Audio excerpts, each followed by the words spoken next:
हो नहीं सकता, हो नहीं सकता, हो नहीं सकता, हो नहीं सकता, बिना पैसे दिए मैं खर्चे मान लूं। हे बच्चा लोग, क्या हाल चाल? सब फर्स्ट क्लास, चकाचक। मैं हूं अमित झा, आपका साथी एंड सारथी, और स्वागत करता हूं आपका एक बार फिर से अकाउंटिंग शो में, जहां अकाउंटिंग सिर्फ पढ़ी नहीं, फील भी की जाती है। मेरे प्यारे बच्चों, अगर मैं कहूं कि बिना पैसे दिए भी खर्चा हो सकता है और पैसे देने के बाद भी खर्चा नहीं माना जाता, तो क्या कहोगे कि हो नहीं सकता? लेकिन अकाउंटिंग में ऐसा ही होता है। इतना ही नहीं, एक खर्चा तो ऐसा भी है जिसमें जेब से बिना 1 रुपये निकले भी उसे एक्सपेंसेस माना जाता है, और इनको कहा जाता है outstanding expense, prepaid expense, depreciation. और ये ट्रांजैक्शंस बच्चों को बहुत परेशान करते हैं, लेकिन आपको नहीं करेंगे, क्योंकि हम इसे रटेंगे नहीं, इसके पीछे के लॉजिक को समझेंगे। अगर आपने ये पूरी वीडियो देख ली तो आज ये कॉन्सेप्ट बिल्कुल क्रिस्टल क्लियर हो जाएगा। तो चलिए इसे एक एग्जाम्पल से समझते हैं। मेरे बच्चे, मान लीजिए कि मैं कोई सामान 100 रुपये का खरीदता हूं।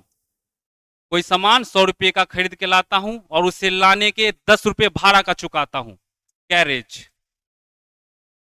और उस सामान को मैं 150 रुपये में बेचता हूं। बताइए मैं कितना प्रॉफिट कमा रहा हूं? सर 40 रुपये। कितने प्रॉफिट में कमा रहा हूं? 40 रुपये। बिल्कुल सही बात है। और ऐसे ही एक दिन मैं 100 रुपये का सामान ला रहा था और मेरे पास छुट्टे नहीं थे, तो ऑटो वाला जान पहचान का ही था, रोज उसी से सामान लाता था। तो उसने कहा कि भैया कोई बात नहीं, आप ये 10 रुपये मुझे बाद में दे दीजिएगा।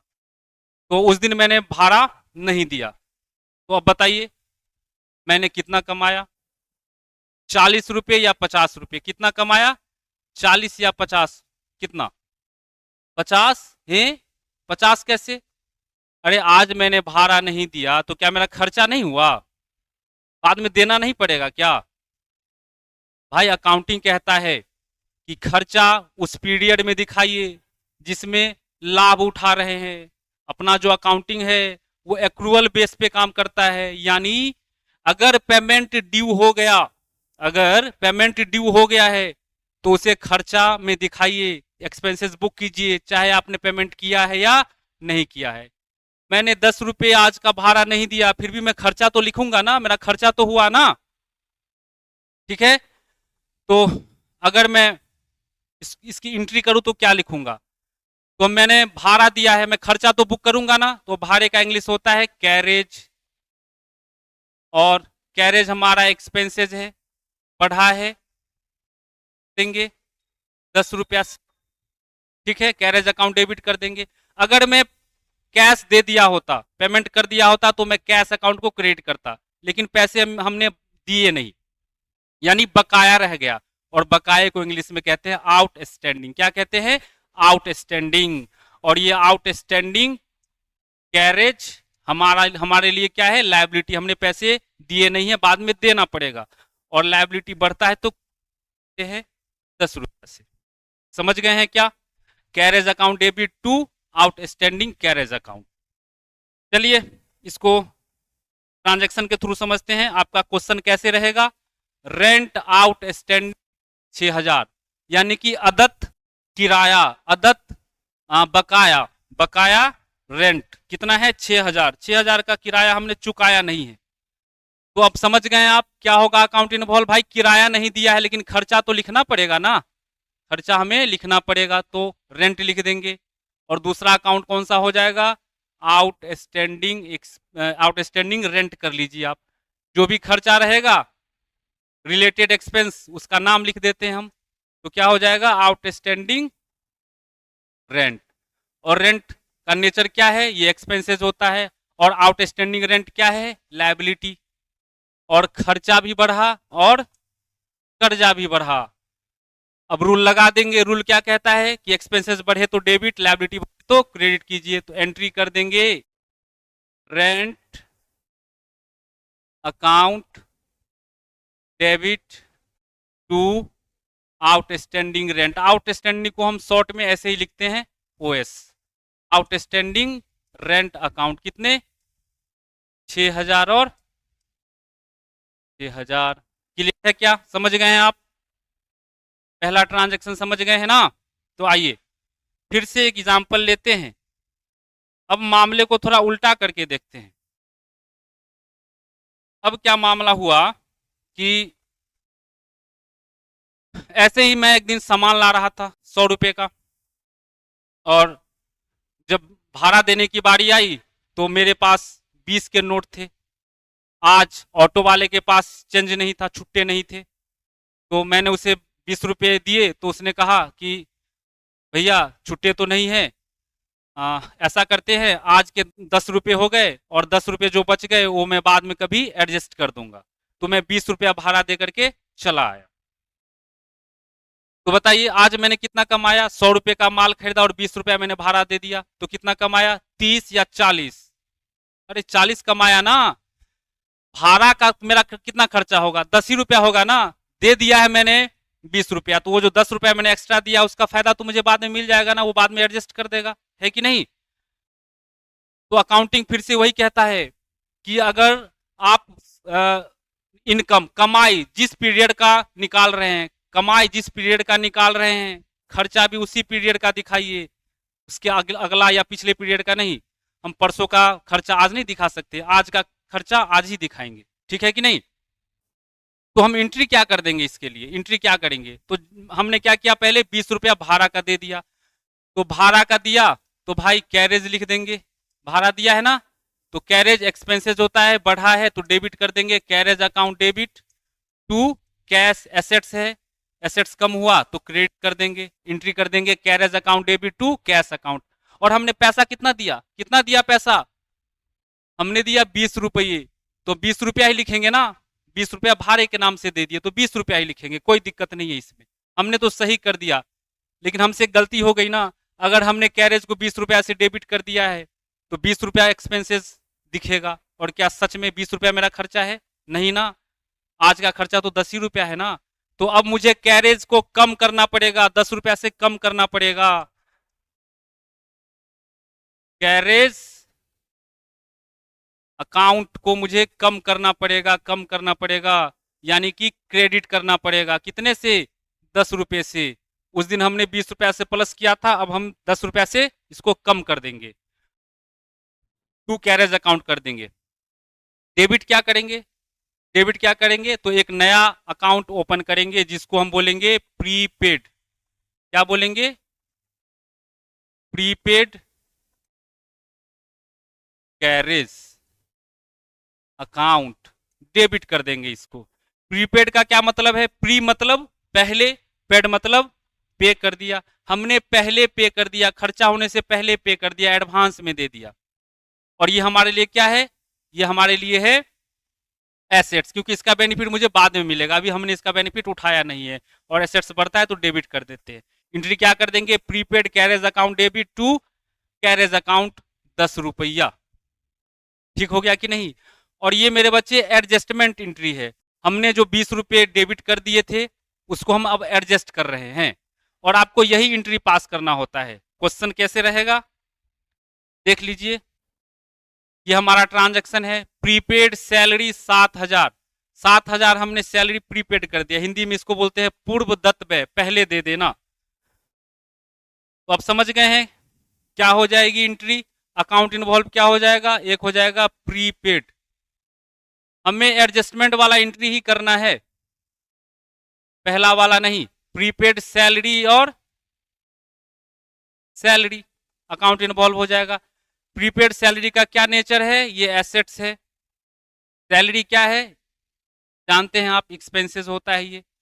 और ये बढ़ गया, प्रीपेड सैलरी जो एसेट्स है हमारा वो बढ़ गया, और एक्सपेंसेस सैलरी को घटाना पड़ेगा, घटाना पड़ेगा। चलिए अब रूल लगा दीजिए, एसेट्स बढ़ता है तो डेबिट करते हैं, एंट्री कर देंगे प्रीपेड रिलेटेड एक्सपेंस को हम इस एक्सपेंस का नाम लिख देते हैं। अगर रेंट होता तो रेंट लिख देते, कैरेज होता है तो कैरेज लिख देते, सैलरी है तो सैलरी लिख दिए, जाएगा टू सैलरी अकाउंट। चलिए अमाउंट कितना हो जाएगा, 7,000, 7,000। समझ गए हैं क्या, समझ गए हैं आप? चलिए आइए मेरे बच्चे एक और एग्जाम्पल लेते हैं, एक और प्यारा सा एग्जाम्पल लेते हैं। मान के चलिए कि आपने 1 लाख रुपए की एक बाइक खरीदी। कितने की बाइक आपने खरीदी? 1 लाख रुपये की। और बाइक की लाइफ लिमिटेड होती है, ऐसा थोड़ी ना है कि वो 100-200 साल चलेगा, कभी खत्म नहीं होगा, कभी ना कभी तो खत्म होगा ना। तो उसके मैनुअल पे लिखा हुआ था कि इस बाइक की लाइफ है 10 ईयर्स, यानी ये बाइक 10 साल ही चलेगी। उसके इंजीनियर्स ने ये कहा था कि ये 10 साल ही चलेगी। तो मुझे बताइए कितने साल चलेगी ये बाइक? 10 साल। तो 1 लाख की बाइक 10 साल चलेगी, तो हर साल वो कितने रुपए से कम हो रही है बाइक? कह लीजिए कि कितने, वो बाइक कितना खर्च हो रही है, कितना? 10,000। अरे 1 लाख का बाइक लिए हैं, 10 साल चलेगा, तो ऐसा नहीं लगता आपको कि 10-10 हजार हर साल वो खर्च हो रहा है, 10वें साल के बाद जाकर के खत्म हो जाएगा? बाइक की वैल्यू हर साल 10-10 हजार रुपए कम हो रही है।